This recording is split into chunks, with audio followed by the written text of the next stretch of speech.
બસ બહાર નીકળી જાઓ, બહાર નીકળી જાઓ.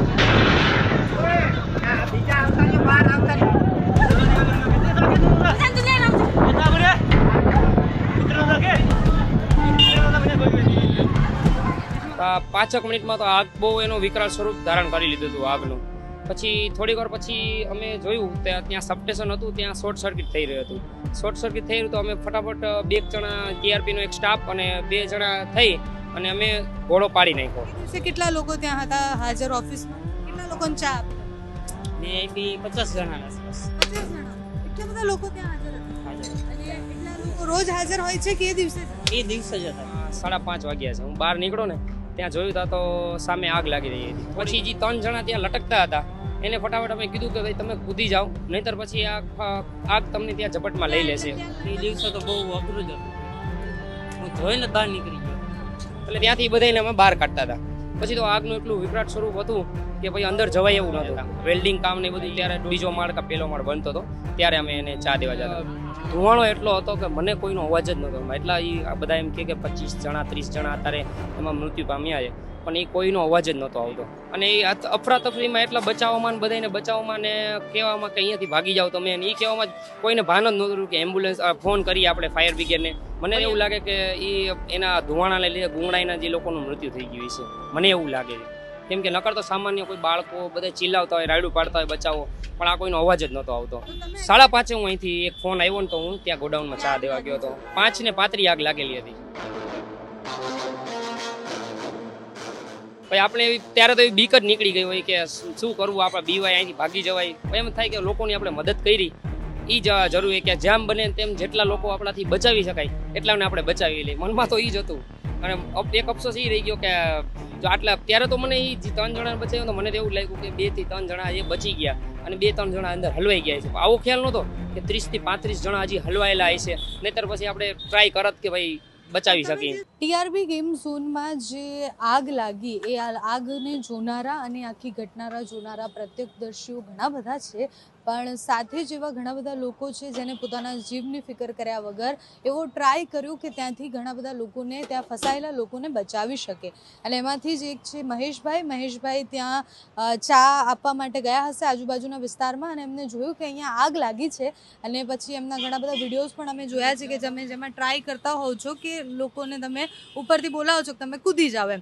તો મહેશભાઈ, સૌથી પહેલાં તમે ત્યાં ચા આપવા માટે જ્યારે આજુબાજુ ફરતા હતા તો સૌથી પહેલાં શું જોયું? કેટલા વાગ્યાનો સમય હતો? કારણ કે તમે પ્રત્યક્ષદર્શી. 5:30 વાગે ત્યાં ચા દેવા ગયેલો હતો અને પછી ત્યાં ચા દઈ અને 2-4 મિનિટ મારે ચા દેતા થઈ એટલે 5:30 વાગ્યા છે. હું બહાર નીકળો ને ત્યાં જોયું તા તો સામે આગ લાગી રહી હતી. થોડી ઘણી ત્યારે થોડોક જ ધુવાણો નીકળતો હતો એવું દેખાતું હતું.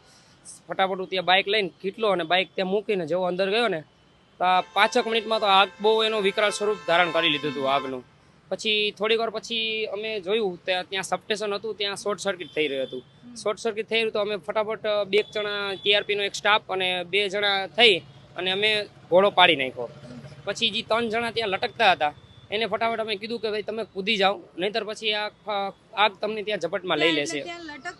હા, બહાર નીકળવાની જગ્યા થોડીક જ હતી, પણ એંગલ લેતા ને એ પ્રમાણે અહીંયા લટકતા હતા. 2-3 જણા હતા, 2 સ્ટાફ હતા ટીઆરપીના અને એક વ્યક્તિ કોઈક કસ્ટમર હશે લગભગ. તો પેલા એક કસ્ટમર કૂદી ગયા, એને ઓલી જારી હતી ને એના લીધે અમે પટકતા એ નીચે પડ્યા, પણ એને કંઈ વાંધો ન આવ્યો. બીજા જણાને અમે જી લીધો. એક વ્યક્તિ થોડોક વજનમાં જે લાસ્ટમાં હતો એ વજનમાં બહુ ભારે હતો. પછી એને અમે જી લો, પણ એમાં પથ્થર એક નાનો હતો ને ત્યાં એ પથ્થર લાગ્યું તો એનું જેમ નારિયેલ ફોટે એવી રીતના આખું એનું માથું ચીરાઈ ગયું. એને પછી અમે રૂમાલ લઈ અને મેં એને માથામાં રાખી અને એક 4 વ્હીલ બહાર હતી એમાં બેસાડી દીધો અને એને હોસ્પિટલ ભેગો કર્યો. એ પછી પાછળની સાઈડમાં જે વાલીઓ હતા એ બધા બોલતા હતા કે બચાવો બચાવો, પણ પછી જે લોકો બહારથી આ બાજુથી આવતા હતા એને કીધું હતું આ બાજુ એક્ઝિટ છે, કેમ કે હું ત્યાંથી ચા લઈને જતો હોય એટલે મને ખ્યાલ હોય કે ક્યાં એક્ઝિટ છે, કઈ બાજુથી જવા આવવાનું છે, એટલે અમે જોયેલું હોય એટલે ત્યાંથી બધાને અમે બહાર કાઢતા હતા.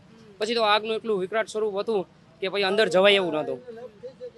તો ત્યાં તો પહેલા પણ મતલબ પહેલા પણ તમે આવી રીતના ચા આપવા માટે ગયા હશો? ઉપર નથી જતા, નીચે અમે જતા હોય ને એટલે સ્ટાફ લોકો ને એ બધા હોય ત્યાં, તો એને અમે બહારથી પગી કાકા અમારે એક છે અહીંયા આવતા હોય ચા પીવા, તો અમે ક્યારેક એને હું ચા દેવા જતો હોય અને ત્યાંથી નીકળી જતા હોય. અંદર ક્યારેય નથી ગયા. અંદર અમે પહેલાથી 1.5 વર્ષ પહેલા જ્યારે શરૂઆતમાં એ કામ ચાલતું હતું ત્યારે અમે જતા. વેલ્ડિંગ કામ ને બધું ત્યારે 1.5-2 વર્ષ પહેલા એ બીજો માળ કે પહેલો માળ બનતો હતો ત્યારે અમે એને ચા દેવા જતા. અચ્છા, તો આખું સ્ટ્રક્ચર બન્યું હશે, તમે જોયું જ હશે કે કઈ રીતના બન્યું છે, કારણ કે બધા એવું કહે છે કે પહેલા કશું જ નહોતું ત્યાં, ધીરે ધીરે બન્યું. પહેલા તો ઓલું કાર રેસિંગનું એટલું જ સારું હતું ખાલી, પછી ધીરે ધીરે આ બધા જેમ કરતા ગયા એમ વધારતા ગયા એ લોકો. અચ્છા, તો તમે તો એ બધા અવાજો પણ સાંભળ્યા જ હશે. મેડમ મેં જ્યાં લગી 4 જણા 3 જણા જે કૂદતા હતા એ લોકોને અમે જ્યારે પકડતા હતા ત્યારે ધુવાણો એટલો હતો કે મને કોઈનો અવાજ જ નહોતો. એટલા એ બધા એમ કે 25 જણા 30 જણા અત્યારે એમાં મૃત્યુ પામ્યા છે, પણ એ કોઈનો અવાજ જ નહોતો આવતો. ત્યાં મેં નથી સાંભળ્યો અવાજ. મને એવું લાગે કે એ એના ધુવાણાને લીધે ગુંગળાઈના જે લોકોનું મૃત્યુ થઈ ગયું છે, મને એવું લાગે છે. કેમ કે નકર તો સામાન્ય કોઈ બાળકો બધા ચિલ્લાવતા હોય, રાયડું પાડતા હોય બચાવો, પણ આ કોઈનો અવાજ જ નહોતો આવતો. તો તમે એક્ઝેક્ટ કેટલા મિનિટો પછી ત્યાં પહોંચ્યા હતા આગ લાગ્યાના? 5:30 હું અહીંથી એક ફોન આવ્યો ને તો હું ત્યાં ગોડાઉનમાં ચા દેવા ગયો હતો. 5:35 આગ લાગેલી હતી. પછી ફાયર બ્રિગેડ ને એ બધું, એક પોલીસની ગાડી સૌથી પહેલા 5:40 ત્યાં પોલીસની ગાડી એક આવી ગઈ હતી, કેમ કે એ એટલામાં જ હોય છે બાપુની ગાડી, એટલે ત્યાં પહેલા આવી ગઈ હતી. 5:45 તો એમ્બ્યુલન્સ બધે ફાયર બ્રિગેડની 5:50 એની રીતના 10-15-20 મિનિટ પછી આવી રહી હતી. અને એ અફરાતફરીમાં એટલા બચાવવામાં બધાને બચાવવામાં ને કહેવામાં કે અહીંયાથી ભાગી જાવ તમે, એ કહેવામાં કોઈને ભાન જ નહોતું કે એમ્બ્યુલન્સ ફોન કરીએ આપણે ફાયર બ્રિગેડને. બની શકે કોઈક રાયડું પાડતા ફાયર બ્રિગેડને ફોન કરો અને કરતા પણ હોય. હા, એટલે એક રિક્ષાવાળા કાકાએ કર્યો હતો ફોન જ્યારે જોયું હતું ત્યારે.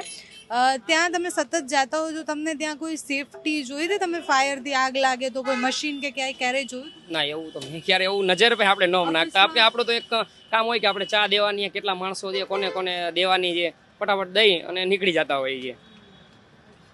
અચ્છા, તમે એની પહેલા ચા આપવા ગયા હતા ને ત્યાં? ત્યાં એ દિવસે ચા આપવા તમે ગયા હતા? અચ્છા, તો ત્યાં ઓફિસમાં શું જોયું હતું? એટલે બિયરની પેટી સાહેબે ગાડી હતી. કાઢી હતી?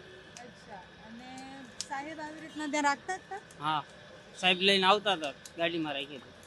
અને એ લોકો હતા કેવા, મતલબ જેન્યુઇન માણસો હતા કે કેવા? તમને કેવા લાગતા હતા સીટ? તમે જે આપવા જાઓ તો કેવી રીતના તમારી સાથે વર્તન કરતા? વ્યવસ્થિત જ કરતા હતા. અને એ દિવસે કેટલા લોકો ત્યાં હતા હાજર ઓફિસમાં? કેટલા લોકોને ચા આપી તમે? મેં આપી 50 જણાના આસપાસ 50 જણા? એટલા બધા લોકો ત્યાં હાજર હતા? હાજર હતા. અને એટલા લોકો રોજ હાજર હોય છે કે એ દિવસે જ હતા? એ દિવસે જ હતા. એ દિવસે જ. આથી પછી અચ્છા, પછી ગયા હતા? કાલે જ ના ના, એટલે હું એ દિવસનું કહું છું કે એ દિવસે તમે શું જોયું? ક્યાં દિવસે? એટલે એ કાલે દિવસે અકસ્માત થયો એ દિવસે? એ દિવસે તો બહુ અઘરું જ હતું કે હું જોઈને જ બહાર નીકળી ગયો. હા, અચ્છા. એની પહેલા એ દિવસે ચા આપવા ગયા હતા આખા દિવસમાં ક્યારે? ના, ક્યારેય નતો ગયો. ત્યારે અમારો ભાઈ ગયો હતો. કાલે તો તમે પોલીસને ને બધાને આપવા ગયા હશો? હા, પોલીસ સાહેબોને બધાને આપો. અચ્છા, તો તમે આ બિલ્ડિંગને બનતા જોઈ હતી આખી? કે બિલ્ડિંગ તો નહીં પણ જે પણ બન્યું શેડ આખો, એ કેવી રીતના બન્યો? મતલબ તે ખાલી જમીન હતી, એના પછી આ પતરા ને બધું બનાવ્યું હતું ને શેડ? હા, પેલા ખાલી જમીન જ હતી, પછી આ બધું બનાવ્યું. હા, ત્યારે હું ચા દેવા ગયો હતો. અચ્છા, તો તમે જ્યારે બધું બંધ કરવા માટે ગયા તો તમને એકવાર પણ એવું બીક ના લાગી કે કંઈ થઈ જશે? પણ શોર્ટ સર્કિટ એવું થતું હતું. અને પાછા માણસો એક બેન હતા, દરબારના બેન હતા, એ એના ઘરવાળા એનો છોકરો ઉપર હતો, એ રીતના રોય હતા. એક બેન હતા, એનો ભાઈ એવી રીતના રોઈ રહ્યો હતો. એ બેન રોતા હતા કે મારો ભાઈ છે અંદર, કોઈક બચાવો બચાવો એવું કરતા હતા. પછી આપણે ત્યારે તો એવી બીક જ નીકળી ગઈ હોય કે શું કરવું, આપણે બીવાય, અહીંથી ભાગી જવાય. એમ થાય કે લોકોની આપણે મદદ કરી એ જ જરૂરી, કે જેમ બને તેમ જેટલા લોકો આપણાથી બચાવી શકાય એટલાને આપણે બચાવી લઈએ. મનમાં તો એ જ હતું. અને એક અફસોસ એ રહી ગયો કે જો આટલા ત્યારે તો મને એ 3 જણાને બચાવ્યો તો મને તો એવું લાગ્યું કે 2 થી 3 જણા એ બચી ગયા અને 2-3 જણા અંદર હલવાઈ ગયા છે. આવો ખ્યાલ નહોતો કે 30 થી 35 જણા હજી હલવાયેલા હશે, નહીતર પછી આપણે ટ્રાય કરત કે ભાઈ બચાવી તમે શકીએ. જે સમયે પહોંચ્યા ત્યાં સુધીમાં તો તમે કહો છો અવાજો બંધ થઈ ગયા હતા, તમે બચાવવા જાત? હા, જાત પણ કોઈ ચિલ્લાતું હોય તોય આપણે જઈ શકીએ, પણ તમે કીધું એમ કે અવાજ જ બંધ થઈ ગયા, કઈ ખ્યાલ જ ન રહ્યો કે આવું બની શકે. અચ્છા, તો અહીંયા આસપાસમાં બાકી બધી ક્યાંય ગેમ ઝોન છે નજીકમાં? ના, આટલામાં ક્યાંય નથી. પછી તો એક આમ રિલાયન્સ મોલમાં છે, આટલામાં તો એક જ છે TRP ગેમ ઝોન. અને બહુ પબ્લિક આવતી હતી ત્યાં? વેકેશન ગાળો હોય, સામાન્ય પબ્લિક તો હોય જ છે આડા દિવસે, પણ રવિવારે બહુ વધારે પબ્લિક હોય છે. અને પાછું એક તો આ લોકોએ કંઈક ઓલી બોલ ફેંકવાના 99 રૂપિયામાં 20 દડા ફેંકવાના એવી રીતના સ્કીમ હતી, એટલે થોડું પબ્લિક એના લીધે વધારે હતું થોડુંક. તો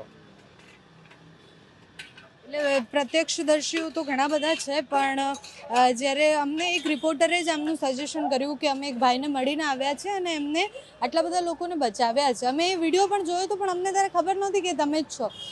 ઘણા બધા લોકો ત્યાં બચાવવા માટે ગયા હતા. ઘણા બધા લોકો એવા પણ છે કે જેના મૃત્યુ થઈ ગયા છે. આજે એક માણસ છે એ ત્યાં જ કામ કરતા હતા અને ત્યાં ઉપર બાળકોને બચાવવા માટે ગયા અને આજે એમનું મૃતદેહ એમના ઘરે પહોંચ્યું છે.